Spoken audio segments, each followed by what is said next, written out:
अहम खबर आपको बता दें, प्रधानमंत्री नरेंद्र मोदी की मंगोलिया के राष्ट्रपति खुरेलसुख से मुलाकात है। हैदराबाद हाउस में प्रधानमंत्री नरेंद्र मोदी और खुरेलसुख की मुलाकात हुई है। ये तस्वीरें आप देख लीजिए, दोनों नेताओं ने साथ में पौधारोपण भी किया है और ये तस्वीरें मुलाकात की बड़ी ही गर्मजोशी के साथ मुस्कुराती हुई मुलाकात की ये तस्वीरें हैं।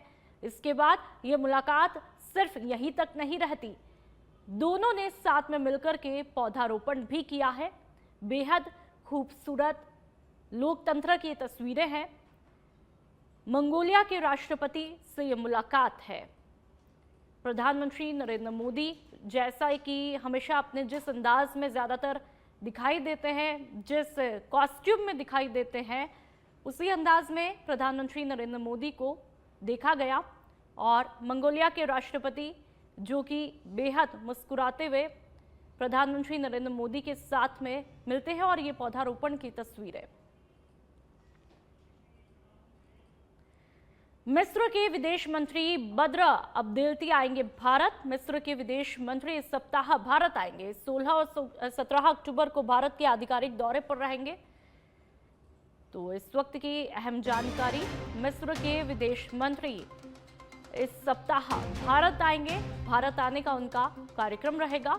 16 और 17 अक्टूबर को भारत के आधिकारिक दौरे पर रहेंगे, यानी कि 2 दिन का रहेगा। बद्र अब्देल्ती मिस्र के विदेश मंत्री का यह नाम है जो कि भारत आ रहे हैं और लगातार वो तस्वीरें आप तक पहुंचा रहे हैं जब तमाम अलग अलग विदेशों से अलग अलग मिनिस्टर भारत आ रहे हैं, प्रधानमंत्री नरेंद्र मोदी के साथ में मुलाकात कर रहे हैं। और अब एक और विदेश मंत्री यानी कि मिस्र के विदेश मंत्री का भी भारत आने का कार्यक्रम बन रहा है। 2 दिनों का इनका कार्यक्रम रहने वाला है। 16 और 17 अक्टूबर को भारत के आधिकारिक दौरे पर रहेंगे।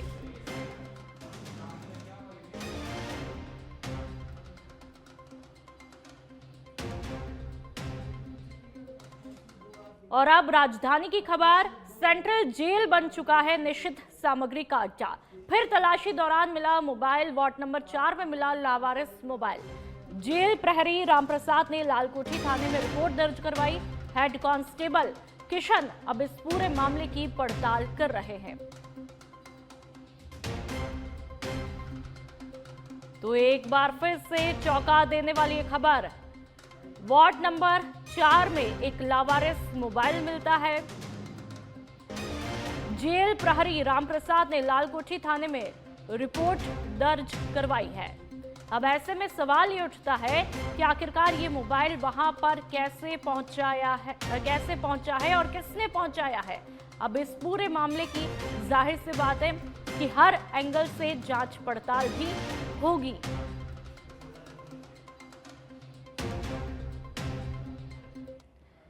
जयपुर से बड़ी खबर, बीजेपी प्रदेशाध्यक्ष मदन राठौड़ की पत्नी की तबीयत नासाज है। एसएमएस अस्पताल में उनका इलाज चल रहा है। उनकी पत्नी का नाम उषा राठौड़ है। वसुंधरा राजे एसएमएस अस्पताल पहुंची है। उषा राठौड़ की कुशलक्षेम जानी है। तो बीजेपी प्रदेशाध्यक्ष मदन राठौड़ की पत्नी उषा राठौड़ की तबीयत नासाज है और ऐसे में उन्हें एसएमएस हॉस्पिटल में एडमिट करवाया है। वहां पर उनका ट्रीटमेंट चल रहा है और उनकी कुशलक्षेम पूछने के लिए पूर्व मुख्यमंत्री यानी कि वसुंधरा राजे एसएमएस अस्पताल पहुंची है। उनका हालचाल वहां पर जाना है और ऐसे में हो सकता है कि कई और भी दिग्गज एसएमएस अस्पताल पहुंचे उनकी पत्नी का हालचाल जानने के लिए, कुशलक्षेम पूछने के लिए।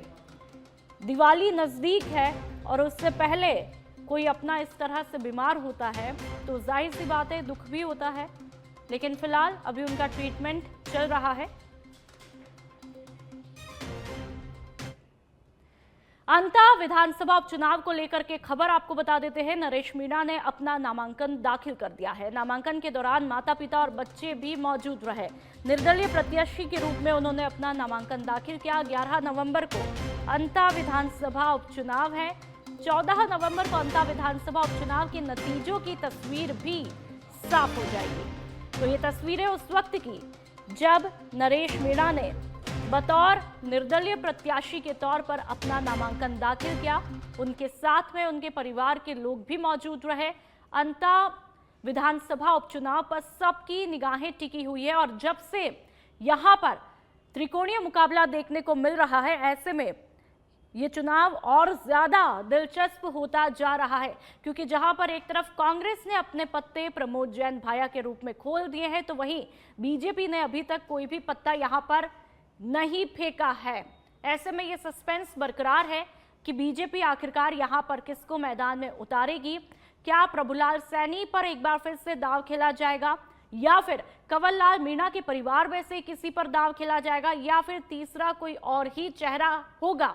ये तमाम चर्चाएं सियासी गलियारों में बनी हुई है, लेकिन यहां पर नरेश मीणा ने बतौर निर्दलीय अपना नामांकन भर के इस चुनाव को और भी ज्यादा दिलचस्प बना डाला है।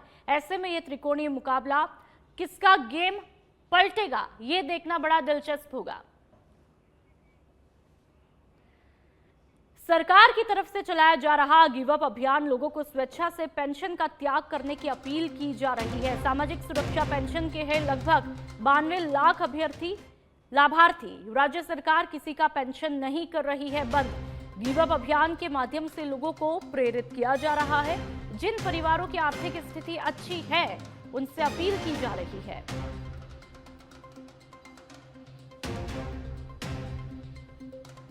तो इस वक्त की अहम जानकारी आपको दे दें कि गिव अप अभियान यहां पर चलाया जा रहा है। यह अभियान पेंशन से जुड़ा है और ऐसे में यहां पर लोगों से अपील की जा रही है, जो परिवार आर्थिक स्थिति से अच्छे हैं, सुदृढ़ है, उनसे ये अपील की जा रही है।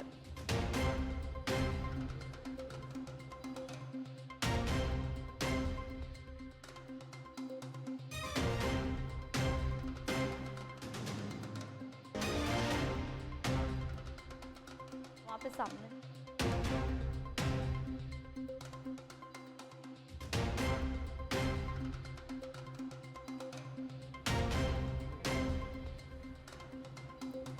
जालौर में शुद्ध आहार मिलावट पर वार अभियान के तहत खाद्य सुरक्षा दल ने मुकलसर रोड बालवाड़ा फाटे के पास एक बड़ी कार्रवाई को अंजाम दिया है। हरियाणा से भेजे जा रहे ईजी डेयरी देसी घी नामक ब्रांड के 1043 लीटर घी को मिलावट की संदेह पर जब्त किया गया। खाद्य सुरक्षा अधिकारी हनवंत सिंह ने बताया कि प्रारंभिक जांच के आधार पर 3 नमूने लिए गए हैं, जिन्हें जन स्वास्थ्य प्रयोगशाला जोधपुर भेजा गया है। इसके अतिरिक्त उमेदाबाद और जसवंतपुरा की दुकानों से भी अमानक सामग्री बरामद की गई है, जिन्हें नष्ट करवाया गया। तो दिवाली से पहले जहां जहां पर जिस सामान पर, खाद्य सामग्री पर मिलावट की आशंका है, वहां पर अब टीमें बड़ी सख्ती के साथ में कार्रवाई कर रही है और संदेश साफ दे रही है कि किसी के भी स्वास्थ्य के साथ में खिलवाड़ नहीं किया जाएगा। शुद्ध आहार मिलावट पर वार अभियान लगातार जारी है और ऐसे में तमाम टीमें जगह जगह पर दबिश दे करके मिलावट के ऊपर वार कर रही है अपनी कार्रवाई के जरिए। और संदेश साफ है, यदि आप चीजों में मिलावट, खाद्य सामग्री में मिलावट करते हैं तो जाहिर सी बात है कि आम जन के स्वास्थ्य के साथ भी खिलवाड़ होता है। ऐसे में कार्रवाई अपने आप में संदेश है कि किसी भी आम जन के साथ में, उनके स्वास्थ्य के साथ में खिलवाड़ नहीं किया जाएगा। तो जालौर की ये तस्वीरें हैं। शुद्ध आहार मिलावट पर वार अभियान लगातार जारी है। अलग अलग जगहों पर कार्रवाई की जा रही है। और ज्यादा जानकारी के लिए संवाददाता जालौर से यूनुस खान हमारे साथ में फोन लाइन पर जुड़ चुके हैं। यूनुस, फिलहाल क्या कुछ कार्रवाई चल रही है और कैसे इस कार्रवाई को अंजाम दिया गया? देखिए, खाद्य सुरक्षा दल ने रविवार देर शाम शुद्ध आहार मिलावट पर वार अभियान के तहत कार्रवाई करते हुए मिलावट के संदेह पर 1043 लीटर घी जब्त किया है। खाद्य सुरक्षा अधिकारी हेमंत सिंह ने बताया कि रविवार देर शाम मोकरसर रोड बालवाड़ा फाटे के पास पुलिस गश्त के दौरान किशनगढ़ की ओर जा रहे वाहन को रोककर जांच की। वाहन में घी के विभिन्न पैकेट वाले बॉक्स मिले। ड्राइवर सवीन कुमार ने बताया कि ये घी तोमस भिवानी हरियाणा से जालोर, सिरोही और सिरमगुज के लिए भेजा जा रहा था। ये घी Pratham training company Bhawani Khera road, Tosham, Bhiwani Haryana की ओर से निर्मित और इजी डेयरी देसी घी ब्रांड नाम से सप्लाई किया जा रहा था। प्रारंभिक जांच में भी घी मिलावट या नकली होने के संदेह के आधार पर 3 नमूने जांच के लिए लिए। साथ ही 66 बॉक्स में 1043 लीटर घी सीज कर लिया। सैंपल को जांच के लिए जन स्वास्थ्य प्रयोगशाला जोधपुर भेजा गया है। जी बिल्कुल। साथ ही यूनुस, क्या लगता है ये घी सिर्फ जालौर ही जाता होगा या कई और भी ऐसी जगह होती होगी जहां पर ये सप्लाई किया जा रहा है? क्या इस एंगल से भी जांच पड़ताल की जा रही है?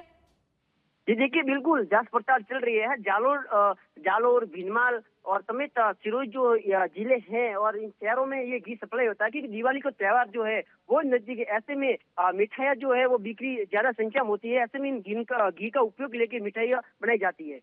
जी चलिए, बहुत बहुत शुक्रिया तमाम जानकारी के लिए।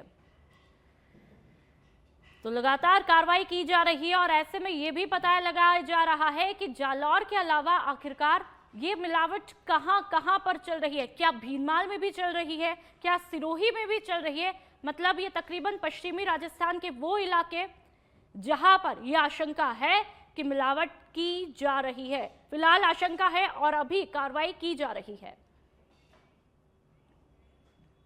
और अब एक बार फिर जयपुर की बात करेंगे, जहां पर डेनमार्क से प्रगतिशील किसानों का दल आज भारत वापस आया। दिल्ली एयरपोर्ट पर पहुंचने पर मंत्री जोराराम कुमावत, मंत्री ओटाराम देवासी, मंत्री जवाहर सिंह बेठम, किसान आयोग के अध्यक्ष सीआर चौधरी का स्वागत किया गया। तो वहीं आज शाम तक जयपुर पहुंचने का भी कार्यक्रम है। आपको ये बता दें कि कृषि के नवाचारों को जानने के लिए डेनमार्क यात्रा किसानों का दल गया हुआ था, जहां पर यात्रा के दौरान मंत्री और किसानों ने डेनमार्क में कृषि के नवाचारों की विधिवत रूप से जानकारी भी प्राप्त की।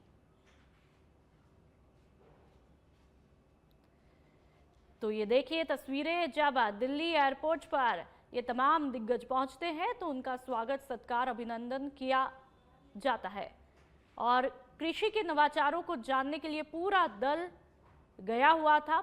और ऐसे में जाहिर सी बात है, जब आप कृषि संबंधित नवाचारों को जानते हैं तो कहीं ना कहीं किसानों के लिए भी विकास होता है। तो जयपुर से खबर, जहां पर डेनमार्क से प्रगतिशील किसानों का दल आज भारत वापस आया है। दिल्ली एयरपोर्ट पर पहुंचने पर मंत्री जोराराम कुमावत, मंत्री ओटाराम देवासी, जैसा कि आप तस्वीरें भी देख पा रहे, मंत्री जवाहर सिंह बेठम, किसान आयोग के अध्यक्ष सीआर चौधरी का स्वागत किया गया।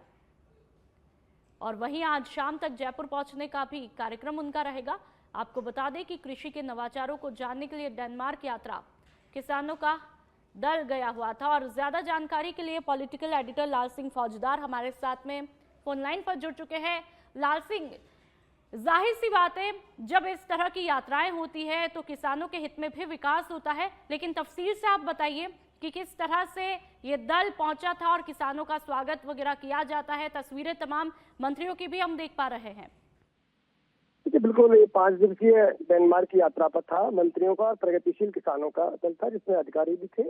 आज वो वापस आए हैं। दिल्ली एयरपोर्ट पर उनका स्वागत किया गया। डेनमार्क की जो तमाम कृषि से जुड़ी हुई व्यवस्थाएं, चाहे वो कृषि के क्षेत्र में नवाचार हो, डेयरी का प्रबंधन हो, दुग्ध उत्पादन को बढ़ाने की कैसे किया जा सकता है, उन क्रियाओं की बात हो, ये तमाम ऐसे नवाचार जिनसे कृषि के क्षेत्र में विकास किया जा सकता है, हमारे पशुपालन के क्षेत्र में विकास किया जा सकता है।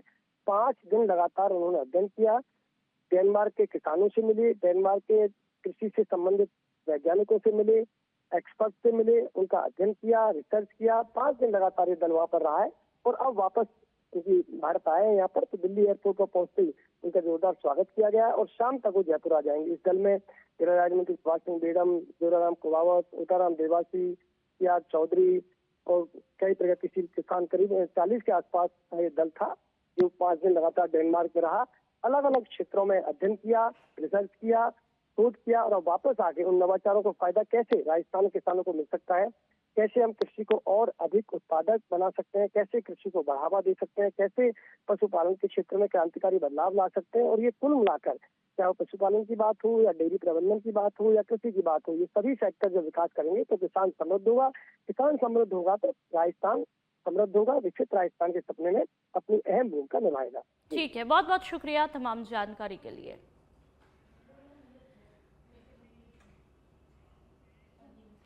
राजधानी जयपुर के शहीद स्मारक पर आज पंचायत शिक्षक और विद्यालय सहायक संघ की तरफ से सद्बुद्धि यज्ञ आयोजित किया जाएगा।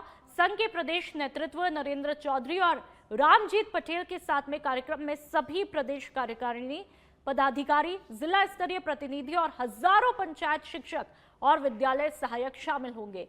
ये यज्ञ दोपहर 1:15 से 4 बजे तक शांतिपूर्ण और सकारात्मक तरीके से आयोजित होगा। संघ का कहना है कि 4 बजे बस कार्यकारिणी आगे की रणनीति तैयार करेगी। तो सद्बुद्धि यज्ञ का आयोजन आज किया जाना है और ये उम्मीद की जा रही है बड़े ही शांतिपूर्ण तरीके से ये आयोजन किया जाएगा।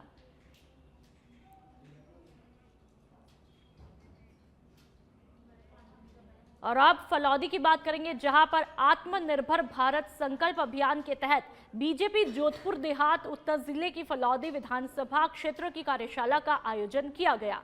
कार्यशाला में केंद्रीय मंत्री गजेंद्र सिंह शेखावत मौजूद रहे। केंद्रीय मंत्री ने कार्यशाला को संबोधित करते हुए कहा कि आत्मनिर्भर भारत निर्माण का सशक्त माध्यम स्वदेशी है। स्वदेशी केवल एक नारा नहीं बल्कि भारतीयों का जीवन मंत्र और आत्मनिर्भर भारत की नींव है। उन्होंने ये भी कहा कि आत्मनिर्भर भारत संकल्प अभियान 25 सितंबर से 25 दिसंबर तक चलाया जा रहा है। इस अवधि में स्वदेशी रील प्रतियोगिता, निबंध और स्पीच प्रतियोगिताएं, महिला एवं युवा सम्मेलन, स्वदेशी मेले और घर घर संपर्क अभियान चलाए जा रहे हैं।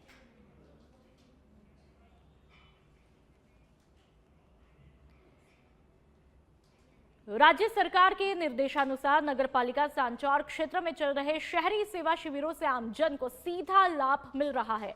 अलग अलग वार्डों के आयोजित इन शिविरों में बिजली, पानी, सड़क, जन्म मृत्यु प्रमाण पत्र, विवाह पंजीयन सहित कई जन सेवाएं एक ही स्थान पर उपलब्ध करवाई जा रही है।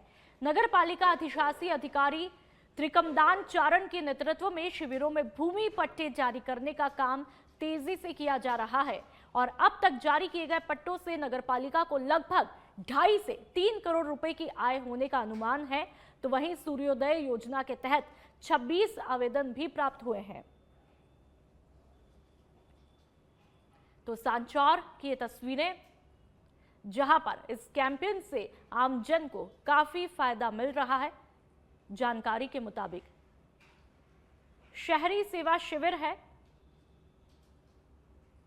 चलाई जा रही 16 सितंबर से लेकर 15 अक्टूबर 2025 तक चलेगी। इसमें कुल 23 सेवाएं सरकार ने मान्यता की है। अन्य विभाग भी जैसे भूजल संसाधन वाले हैं, पीएचडी हैं, डिस्कॉम हैं, सामाजिक सुरक्षा योजना के हैं, वो सब जाके बैठ रहे हैं। जयपुर से दौसा की तरफ जा रही एक 4 व्हीलर कार में अचानक से आग लग जाती है।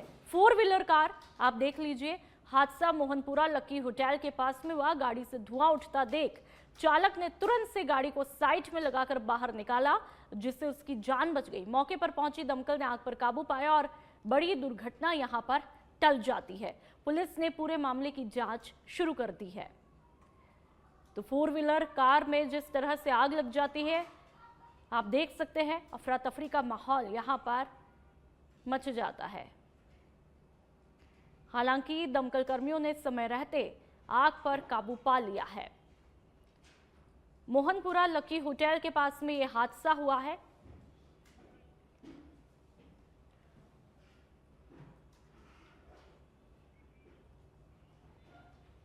फलौदी जिले की घंटियाली तहसील में आज भारतीय किसान यूनियन के सौजन्य से धरना प्रदर्शन किया गया। प्रदर्शनकारियों का आरोप है कि साल 2023 के अकाल प्रभावित गांवों के किसानों को अभी तक अनुदान राशि ही नहीं दी गई, साथ ही फसल खराब होने का मुआवजा भी नहीं मिला। इस असमय भुगतान की मांग को लेकर के किसानों ने तहसीलदार कार्यालय के समक्ष नारेबाजी की और एक ज्ञापन भी सौंपा। तो मुआवजे की मांग को लेकर के किसानों का धरना। और अब गढ़चिरौली की बात करेंगे, जहां पर छत्तीसगढ़ में नक्सल संगठन को बड़ा झटका लगा है। नक्सली सीसी सदस्य ने अन्य 60 सदस्यों के साथ में आत्मसमर्पण किया। सोनू दादा उर्फ भूपति ने आत्मसमर्पण किया। गढ़चिरौली में पुलिस के सामने आत्मसमर्पण करने की खबर है। सोनू दादा के साथ ही अन्य 60 नक्सलियों ने 50 हथियार भी साथ लेकर के आए थे और इस मामले की आधिकारिक पुष्टि का इंतजार है। आत्मसमर्पण करने वाले नक्सलियों से पूछताछ की जा रही है। ये तमाम जानकारी सूत्रों के हवाले से मिली है।